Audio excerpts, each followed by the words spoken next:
This ends now. Hey everyone, Rascal here. And Mama, welcome to our channel, Paws On Animation. And today we're covering yet another DC animated movie, Superman Batman Apocalypse. Now this movie shows a brand new telling of Superman's cousin Kara crash landing on Earth and learning to adapt to the planet as a hero long before My Adventures with Superman. Yes. However, Batman doesn't trust her, of course, and believes she's secretly a threat. But who will be proven right in this adventure? You know it's going to be Batman. Yes. But before we start, be sure to like, subscribe, and click notifications for future podcasts and one of the pause videos. Yes, and thank you so much for joining us today, subscribing to our channels, joining us for Superhero Month. Yet again, thank you, Rascal. As always, we appreciate everything. Yes. Now, this is a movie we actually have owned for a while, and we watched it quite a while ago and didn't recall all the details, so we went ahead and gave it a watch again to bring it to you because we hadn't covered it as yet. Right. And this is one of 3 Superman Batman movies we're covering this year. Yes, for sure. And at the time we bought this was actually when you could get these DC anime movies pretty easily at half-price books and other stores. So while we've almost covered all the original animated movies, still got a few to go. And we wanted to cover this because we have really seen lots of unique stories adapted to animation in these movies. Mm-hmm. They make it sort of slightly open-ended to where it could lead to future adventures if they ever decided to make a sequel. So, interestingly, there's a little bit we can talk about on that. But before that, for those of you not familiar with Superman Batman Apocalypse, 2010 superhero film, based on the Superman Batman comic book storyline, the Supergirl from Krypton. All right, good. So it is a comic. Good. And it's a standalone sequel to Superman Batman Public Enemies, which we covered earlier this month. Right. So we unintentionally did both. Now, here's the thing that's interesting. Critics were pretty upset because they said the title is misleading. They should have called it the Supergirl from Krypton and not Superman Batman Apocalypse because it focuses all on her. And I think that's a valid complaint in this instance. I think they thought it would sell more if they put Superman and Batman on the title and an Apocalypse like, oh, 3 cool things at once. Like, Supergirl, what? Now, she is on the cover, but it is kind of misleading. I would have to agree. Yeah. Now, this was actually directed by Lauren Montgomery, we know from Voltron. Yes. This runs 78 minutes, and it was produced by Warner Premiere, DC Entertainment, Warner Brothers Animation, and MOI Animation for the animation services. Mm-hmm. It's got a good cast of voice actors, and we'll get to them in a little bit. It had 7 producers. Oh, wow. Written by Tab Murphy. And the music was done by one person, John Paisano. Really? Okay. Which is why the music actually does sound really good. Yeah. So it was released September of 2010. And the 2-disc special edition and Blu-ray also includes an animated short featuring Green Arrow. We don't have the 2-disc, so we don't have the animated short, so we can't cover it. Unfortunately, no. So the plot here is kind of convoluted, but again, this is before My Adventures with Superman, so this is where they got the arc for Kara in season 2 from. Yep, and just replaced Darkseid with a cultish Brainiac. Mm-hmm. So, for this story, while it's not long, which is really majority of these older DC animated movies, they do a good job of telling the story start to finish. And your opinion on Supergirl kind of depends on when you watch it if you're going to like her or not, because there are times in here she is likable and a few times where she's not. Majority, she's not likable. And then, like, if I get to the end of the movie, you still kind of question, and they even bring it up in the movie itself, is like, the actions that she's doing in here, was it under influence, or did she always want to do this and she just wasn't aware? And they kind of leave it up to the viewer to decide if that's true or not, but I guess you can see bits of it as you watch. I think what's interesting, now that you said that, is for the My Adventures of Superman Season 2, they did everything to make sure that the viewer would like her. Yes. Unlike here. And know that she would come out good at the end, too. So, for this one, they have Superman. Well, actually, she crashes in Gotham, of all places. Like, you crashed the wrong place. And Superman ends up coming to her rescue before Batman does something else. Yep. Get her out of there. And Superman wants to trust her because she really is his last relative, unless they throw something in later. Right. True. His last relative. Batman thinks something could be off about her because Crash lands there and seemingly innocent, but he has to be a little more cynical because, too many people lie. It's Batman. Right. And as it goes on, she does sort of learn how to control her powers. The most she can remember before Krypton blew up. So majority of what happened to her had happened to Superman too, and they all keep that in here. Mm-hmm. And they make an interesting point to say in there when they have the one funny montage when she's going to the mall, that far back, and getting clothes and accessories and foods and things, and it's the one funny part of the whole movie.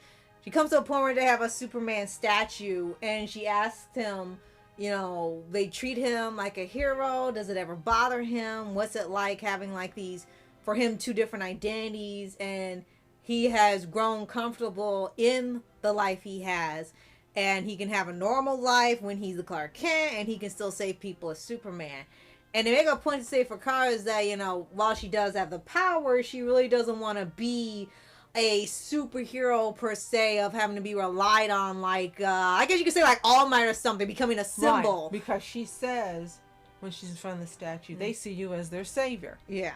I don't want that. Right. And I think that was interesting to put in because usually they immediately want to jump into being the hero and saving the day and everything. And depending on how it's written, it can go well or it can go wrong or they're piggybacking or something. But I do think it was actually a good, different choice where it's I don't really want to be a superhero or an icon like that. I just want to know how to use powers and at least live here first. Mm-hmm. Now, of course, with the original title, she becomes Supergirl, but it's in that she's not going to be in the same vein as Superman. She's still her own character. Yes, definitely. And another thing that stands out is in here, you have the core Justice League, Superman, Batman, and Wonder Woman appears. Yep. And she comes along and tells him, you can't keep her here. She's going to destroy the city wherever she is. She needs more training. And she takes her to Paradise Island. Mm-hmm. And then later on, after months, he comes to see her and wants to take her back with him because he misses her because this is his only family. Mm-hmm. And again, this is one of the times she's not likable. She starts spouting a bunch of feminist garbage to him. 2010. And telling him he's a jerk. And he only cares about himself. And it's why? This is unnecessary. Why is this in here? And then her being there causes a problem for Paradise Island because Darkseid shows up. Batman was correct. Because he wants to take her and make her his ultimate soldier. In here, the Furies are here with Ed Asner as Granny Goodness. Right. Can't go on with him. Fantastic as usual. Right. And he wants to have her by his side. It sounds like something else. Might have been the way you see her dressed. So he takes her and easily brainwashes her. Yeah. And it comes to question, does she always have this in her or was it mind control? They never really fully answer that. And then it gets to towards the end of the movie where the last 30 minutes are almost nothing but action. And they have to go get Big Barda? Yes. To help them out. And you can tell the design difference in the Furies and her here as well. Because she's not big as usual. She's usually way taller than everyone else. Yeah, she's only a little bit. But in here, she's not. She's a little bit. And especially when they have one of the last maybe 10 minutes, I'll say, when Batman actually threatens Darkseid. Mm-hmm. And I'm sorry, I like when this happens sometimes. Best part of the entire movie. Batman wins, and it's like he's one of two characters that ever stood up to Darkseid and actually won the fight. And it's absolutely hilarious to me. You have Batman and you have Shadow. So for movies that are DVD releases of the DCAU or DCAU, which one is it? I get DCAU. You probably will enjoy it. It's not one that's a standout where you go, oh, I gotta watch it again. It was so good. Yeah. But unlike Public Enemies, is entertaining and you don't walk away hating what happened in the movie and the turnout. Right, true. And you're curious to see at that time, if you were watching it, how they were going to handle Kara. Right. And from the rest is history. Live action TV series. It started off fantastic season 1, went to crap after season 1. Yeah. And as we mentioned in My Adventures with Superman, she appeared in other shows, including Justice League Unlimited. Right. So she got used to the hilt. And I think people are not happy to see her now. We know there's a movie coming out with her in it. Yes. And it's going to supposedly be going left to adapt this. And it's going to be left to see how she's received, because she's just being overused as a character. Yeah. And for the most part, again, she's made unlikable. Mm-hmm. But we'll see what happens. So let's go over the cast quickly.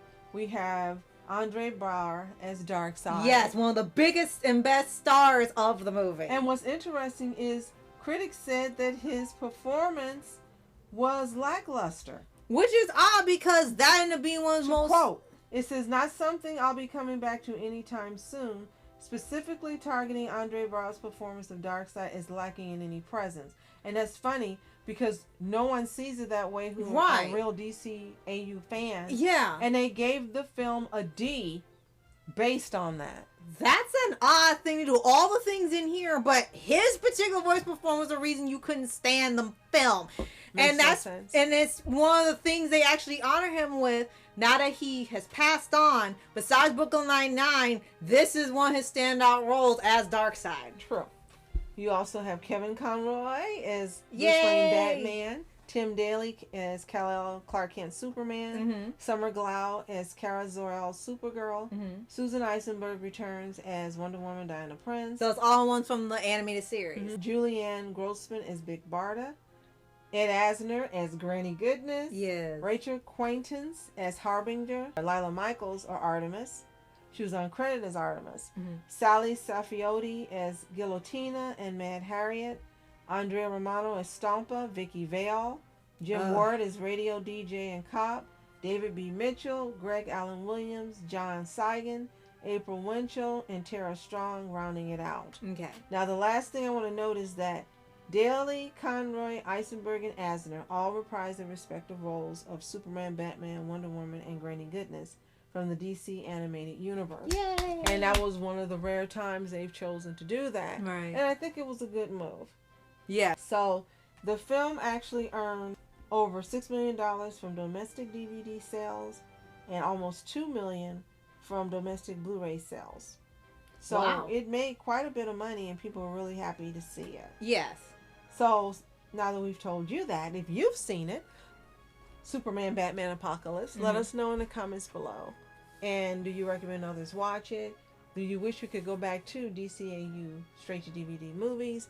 Tell us what you think. If you haven't seen it, you got some time and just want to watch a DC movie, give it a try. Come back and tell us what you think. And if you haven't already, subscribe for updates that we give you anime series, anime shows, and all things animation. Absolutely. Thank you so much for joining us during our superhero month this year. Yay! Hope you're having a great summer. As always, you are special. Thank you so much for watching Rascal Entertainment. And Mom Entertainment. Have a fantastic day. Peace.